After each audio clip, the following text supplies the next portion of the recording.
Okay, this is going to be the test review for logarithm and exponential functions. So the first thing we're going to look at is domain and range. You should be able to prove the given statements using properties of logarithms. For number one, what is the domain of the logarithm function in set notation? So you want to know that the range is always going to be all real numbers. And so when we're looking at the domain, you're going from the vertical asymptote, and then everything that's happening to the right. So set notation is the one with the brackets, and it's domain, so it's going to be x, such that x, everything over here is positive infinity, so it's all x is going to be greater than this number right here, which is -2, greater than -2. And that's my domain. The next one is number 2. What is the range of the logarithmic function in set notation? So this is the exacting function, and range is going to be from low to high, and it's going to involve the y values. So it's going to be y such that y is an element of the reals. This is the same thing as saying negative infinity to positive infinity. So this right here is set notation. And that's my range. Now say I wanted interval notation for the domain, it would just be -2 comma positive infinity. Number 3, what is the range of the exponential function in interval notation? If I graph this, I know that I'm going to have a horizontal asymptote at -2. So something happens at -2. Can't cross that. I know the function is going to increase. So then let's do interval notation. Range is going to be y's. And my range is going to be, I can't go beyond -2, so it's not going to include -2, but then it goes to positive infinity. So it's going to be positive infinity. Number 4, y equals the natural log of x plus 9 plus 1. So this right here is going to be my vertical asymptote. Let's go ahead and draw that of a -9. So it's a vertical asymptote. I know that my natural log function is going to be increasing. So then we can say the domain and range is in 2 different notations. So this is set and this is interval. Okay, so let's start with domain. It can't go beyond -9, so it's not going to include -9. So that's going to be x such that x is greater than -9. Let's do range. This is positive. This is like a positive increase. So it's approaching though your negative infinity, and then it's approaching on the y-axis the positive infinity. So that's going to be y such that y is an element of the reals. Now we look at interval. Again, interval, we do not include the vertical asymptote, so my domain is going to be -9, but it increases to positive infinity, comma positive infinity. My range, it goes to negative infinity to positive infinity, so then that's when you start to use the infinity symbols again. Okay, power property of logarithms. Expand the logarithm, assume all expressions exist and are well defined. Write your answer as a sum or difference of base W logarithms or multiples of base W logarithms inside each logarithm. So this base W only applies to this one because this is a base 9 here, and then this is an ln. So the first thing you want to do is you want to look for the exponent. So you need to know that the exponents become multipliers.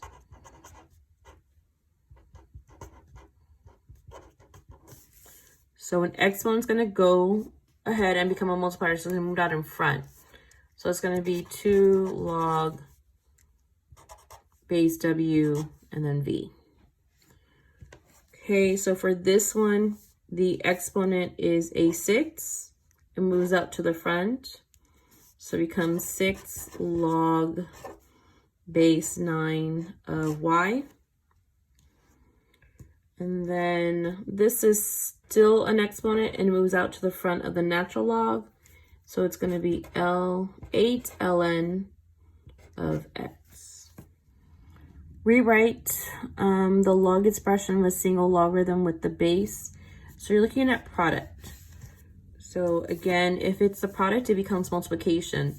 So this is expanded, so it's asking for a condensed form. First thing you're looking for is the same base. So all the bases are x, so now you can, and they're all logged, so now we can say, okay, that each of these is a product.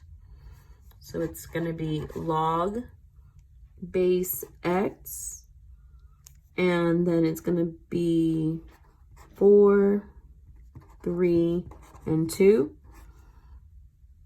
So the product means to multiply, so it's 4 times 3 times 2. So log x of 24 equals log x, base x 24. Number 9, it's the same thing. Rewrite the logarithmic expression as a single logarithm with the same base. This one's a little bit different because you have a variable. So remember, the variable, no matter what it is, can have an exponent. So you have to think about the values of the exponents as well.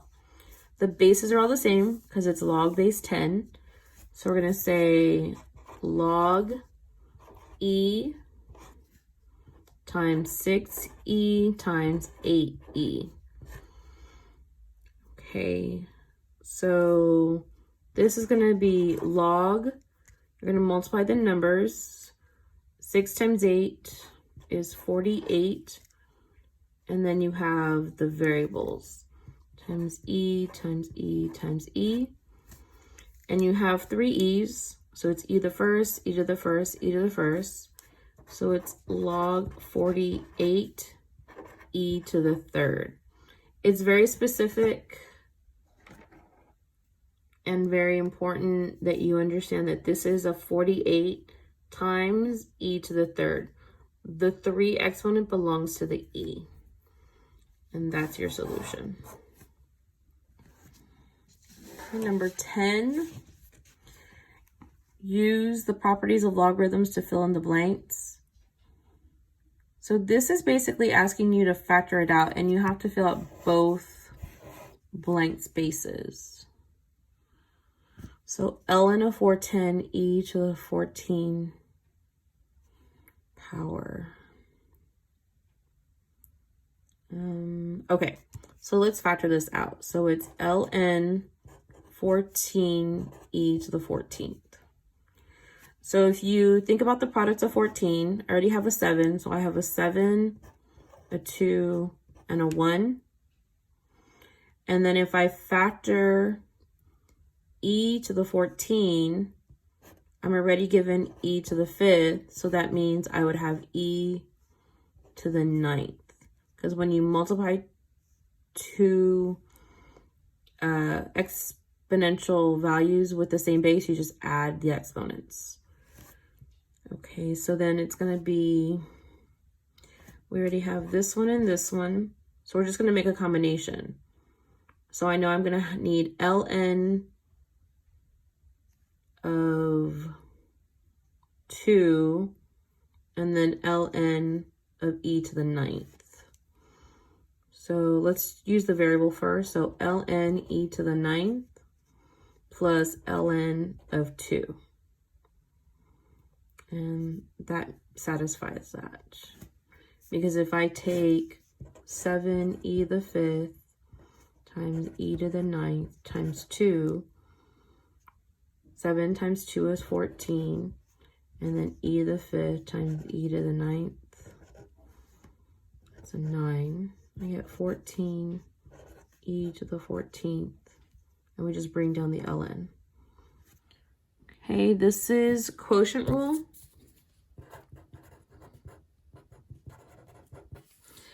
So expand the logarithm, assume all expressions exist and are well defined. Write your answer as the sum or difference of common logarithms and multiples of common logarithms. The inside of each logarithm must be distinct, constant, or variable. So this is the rule. Log base 10, a divided by b, is log base 10a minus log base 10b. So this negative gets distributed to the denominator.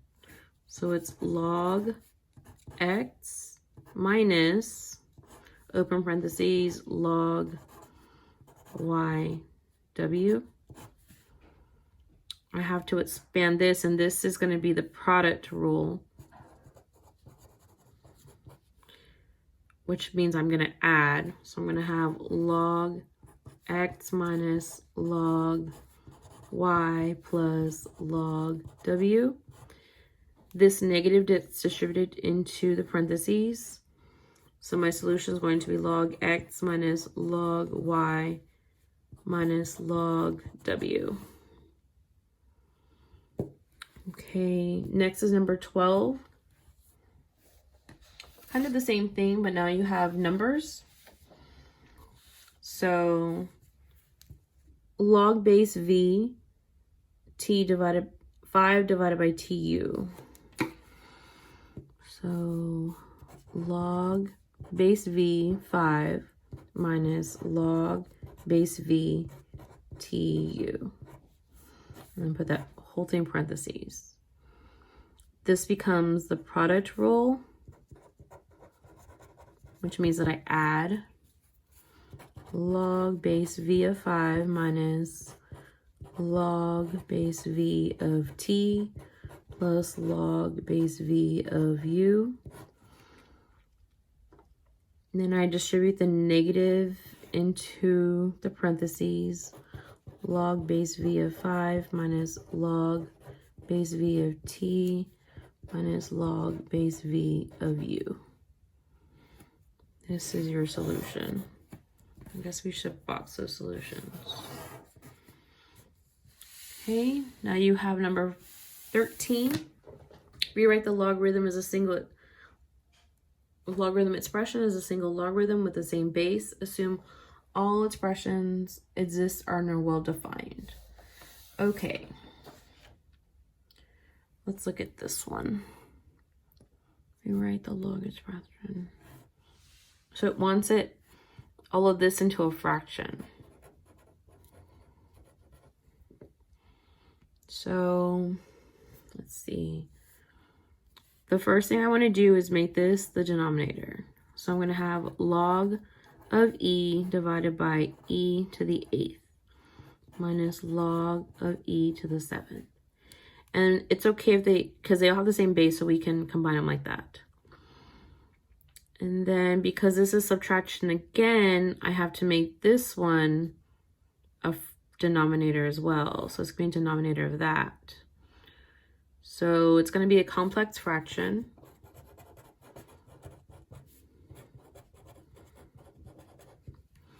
So let's see, log of e to the 8th, and then all of that divided by e to the 7th. So whenever you divide a fraction, you're going to actually multiply the reciprocal. So if we set this up, it's going to be log e to the 8th divided by e to the 7th over the first, over 1. And then it becomes log e to the 8th times 1 over e to the 7th. That's the reciprocal.